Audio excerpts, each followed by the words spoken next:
Very nice. You know, before we get into drawing the connection and the correlation with culture, right, organizational culture, because I think that's something that is really interesting as well. You know, how does this sort of connect to everything we know about culture? I just want to also point out that the human potential assessment, which by now you probably have taken yet, and if you haven't, the invitation is to take it now, or not now, but you know, after this course and before the next video, is to take the human potential assessment, and you will see when you look at your report, so the report that will come right after you complete the assessment, you will see that the report is built up according to this iceberg. So you'll see your scores on the 6 OPMs. You'll see where you are on each one of these 6 OPMs. You will see your scores on the 4 being states represented by the human potential house, and you will see the scores on the 8 being attitudes with, you know, explanations and context and sort of a whole story within the report.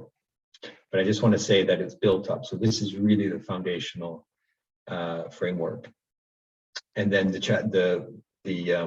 way that we then work with clients is to help them tie these different elements of the iceberg together into one story that makes sense to them, right? So what we want them to do is say, okay, yeah, I'm not very highly expressed on inventiveness. I want to understand why that is, right? And what aspects of my potential do I need to work on in order to express more of my inventiveness? So then you start to look at the 4 states, and you start to look at the 8 attitudes, and you start to say, okay, well, which ones could be levers for that, and why would they be levers, and how do you start to work on that?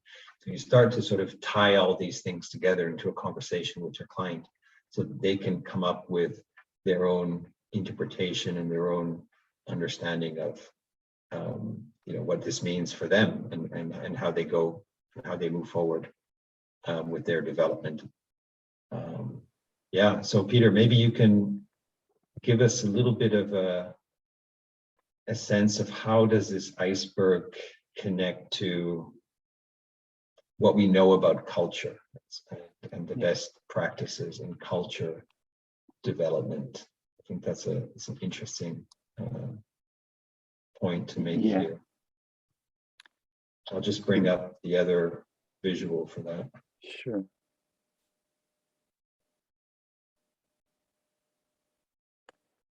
Yeah. And by the way, this paper that we're now going to be referring to is a beautiful paper that Peter published a couple of years ago now, all on culture. So it's a very, very in-depth research into culture development and how it links to human potential development. And we're just zooming in on one aspect of this paper, but this paper will also be available in the system, so you can download it and read it at your convenience. Yeah. Yes, if you are in the OD and in the change management side, we all know how important culture is. I just, to stress the importance, I think it was attributed to Peter Drucker, who said, you know, culture eats strategy for breakfast. So, you know, in my days, we started with strategy, and later on, we found that actually strategy is very much driven by the culture, the behavior, and the attitudes of the people, all right? The collective behavior of doing and practicing and doing work, all right? How they do work is impacted by the culture. So the guru of culture, I think if you research it, you will see the name Edgar Schein. And this was maybe 20 years ago. He did some incredible work on trying to talk about making culture easier to play with, if I may use the word. So he introduced this basic form A culture, he says, consists of the artifacts. Artifacts are what you can see when you walk into an office, how people dress, how people address each other, you know, the posters they have, or nothing at all. And if you're sensitive to culture, when you walk into your office and the first word that you say to the receptionist and how the receptionist, you are very sensitive to the artifacts of the culture. All right.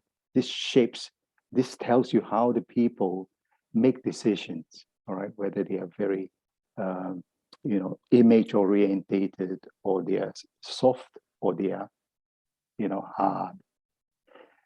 And then, of course, in every organization, we have what Edgar Scheins call the espoused value. All right. And the espoused values are essentially, as he says, the core values of the organization. All right. It could be the vision statement. All right. So they espouse to achieve this vision towards in 3 years or in 5 years. This is how they see the success of their mission. All right. What they want to achieve starting now in 12 months, 24 months. And these some are usually shared through the website, all right? And they can be seen as well, but not easily. Not like the artifacts, you can see it and you can, know that these are the artifacts of the culture. And Edgar Schein was the one who introduced the depth of culture, and what really makes or break culture, all right, is that you cannot treat culture and build a successful culture if you do not look at what is the basic underlying assumptions, all right? And so if you want to have a high impact culture intervention, you have to address below the espoused values and into the basic assumption. And if your culture service provider is just concentrating on improving the artifact side of it and maybe even shaping strategy, then the impact is much lower. You need to also address the underlying assumptions. And from this basic diagram, then organizations basically also represented as an iceberg, all right? And so you can see now the correlationship between our iceberg, right, the being a full potential iceberg, and the culture iceberg, all right, created by and researched by Edgar Schein.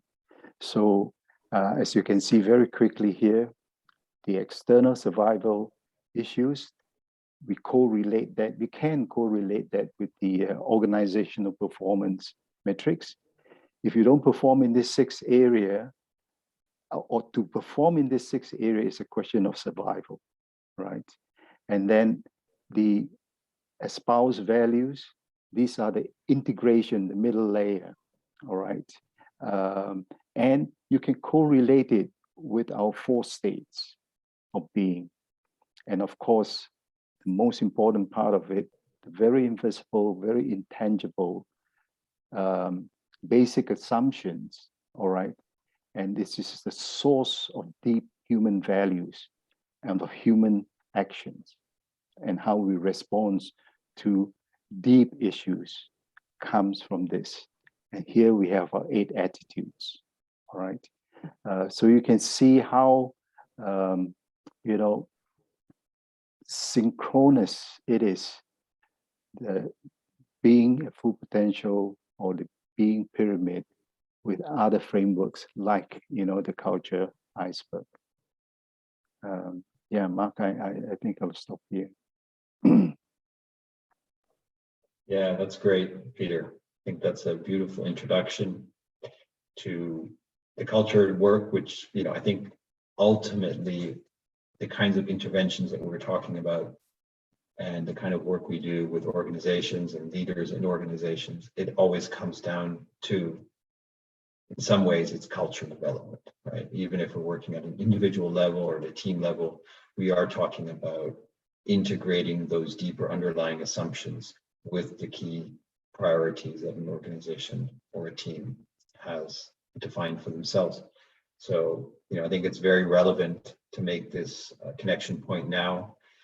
And like I said, for anyone who is interested to know more, the paper is available. I would highly recommend it. It's a great exploration of culture and the integration with human potential development work. So thank you, Peter, for taking us through Mark, that. Yeah, I just quickly add one more thing that just again occurred to me. I mentioned, I think in module 1 or module 2, the question of being the whole person that you are, all right, of mind, body, soul, and spirit.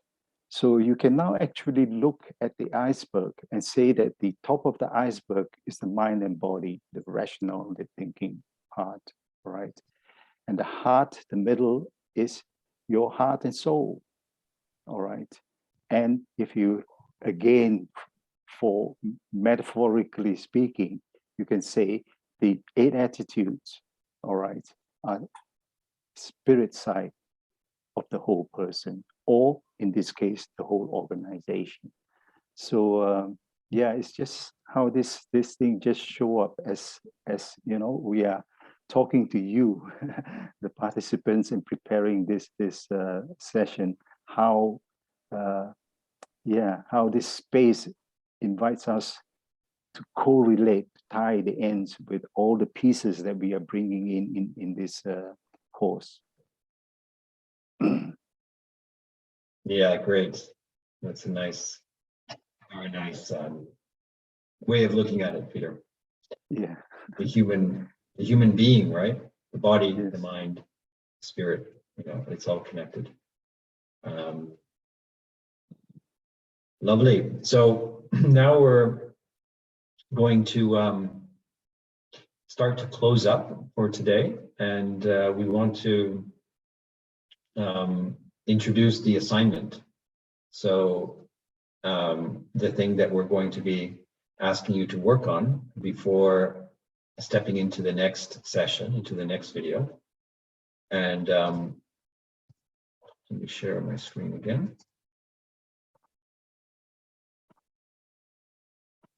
So what we have here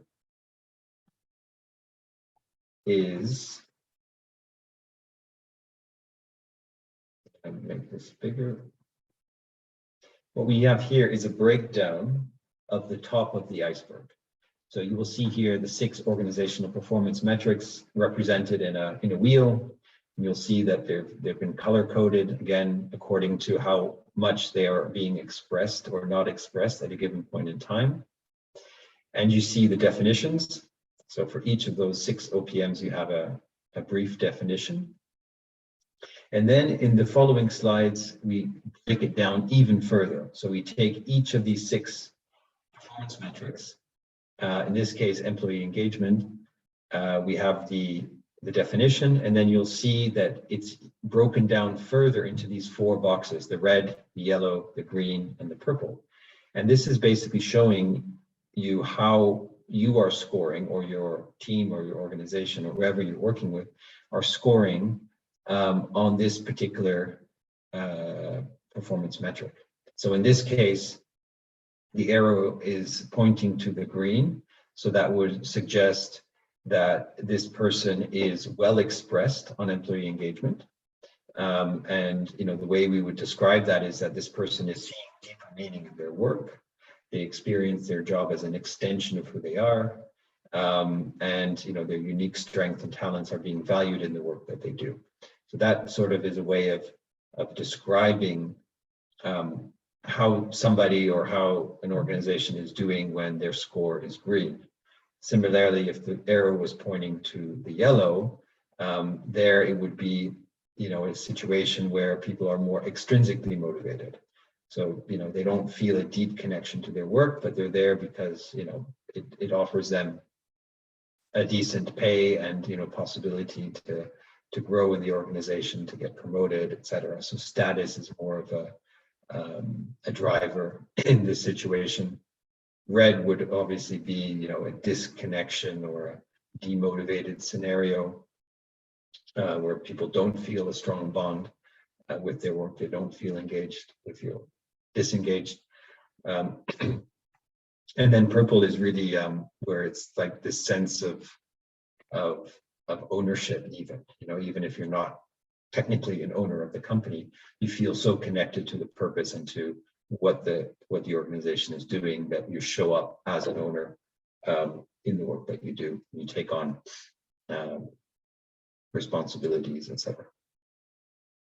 So we have this breakdown for each of the 6 OPMs. So here you see the same thing for self-leadership, getting things done, trustworthiness, inventiveness, and customer orientation.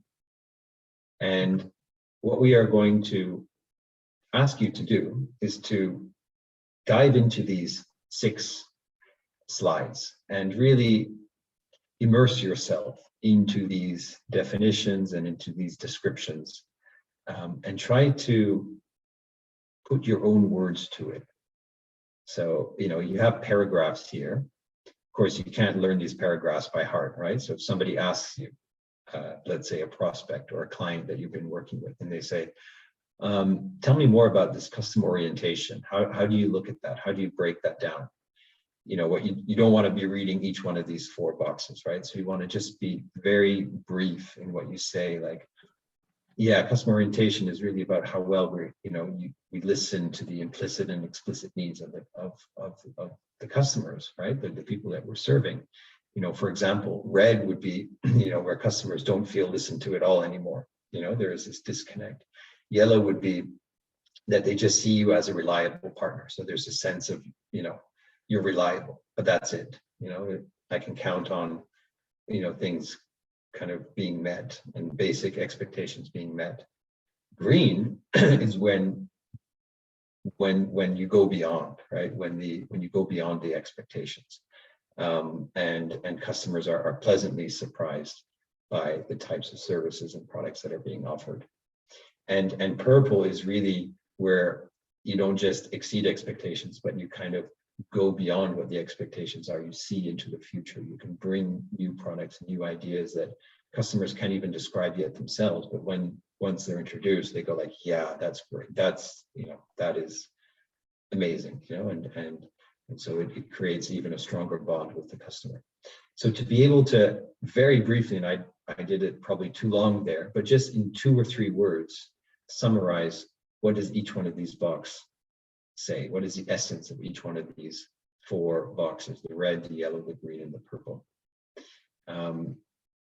So again, just to summarize, take some quality time to sense into each one of these OPMs, read into the breakdown, and summarize it in 1 or 2 words. How would you describe each one of these 4 boxes for all 6 of these measures? And this will be important because in the next session, we're going to start to do practices, role plays, where we can engage potential clients on these dimensions and really sense into what are the ones that are most important for them, why are they most important for them, and how can measurement of these help them and support them in moving forward.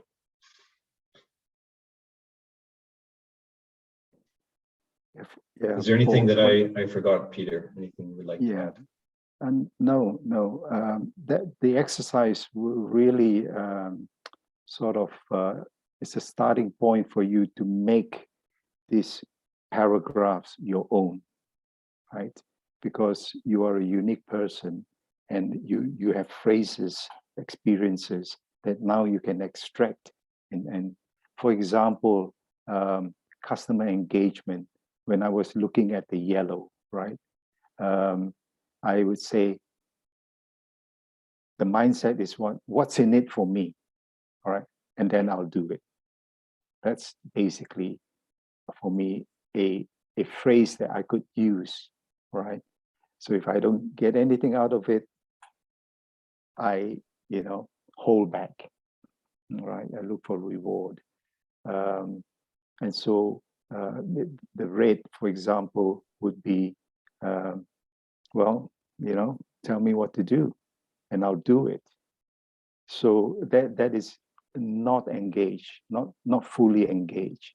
Or worse still, I really don't care, right? And that is totally disengaged. We talked about the data. So use phrases, simple phrases like this that resonates with you, that you can easily pull when you are in front of, a person or a group of people talking about the performance metrics and the segmentations or the progression, right, of growth and deepening, all right? How do you deepen employee engagement? How do you deepen customer orientation, and so on? So use your own simple phrases to do this exercise. Of course, before you do that, you need to, understand. So understand first, and then make it your own. Great. Yeah. And there is a worksheet available in the platform, the system, that you can download and work on. So each one of these OPMs will be there in the sheet, and there'll be a place where you can fill in with your own words. So please do take time to complete that. It's a really important part actually of where we're going and where we're taking this. So I think spending quality time on this will be a worthwhile investment. So that brings us to, I think, the end of this session. Yeah, so enjoy, have fun with it. Alter relationship to adversities. Continue living into that and breathing into that attitude for the rest of the day or the rest of the week, whatever you choose. Experiment with that, and look forward to our continuing journey together. Yes, yeah, I hope you enjoy this session. We're jumping more into the content, and Mark and I always invite you to stay at the edge, all right, so that you come up with your best, showing your best self, showing your whole self. So enjoy the assignment and put your whole heart into it. Thank you.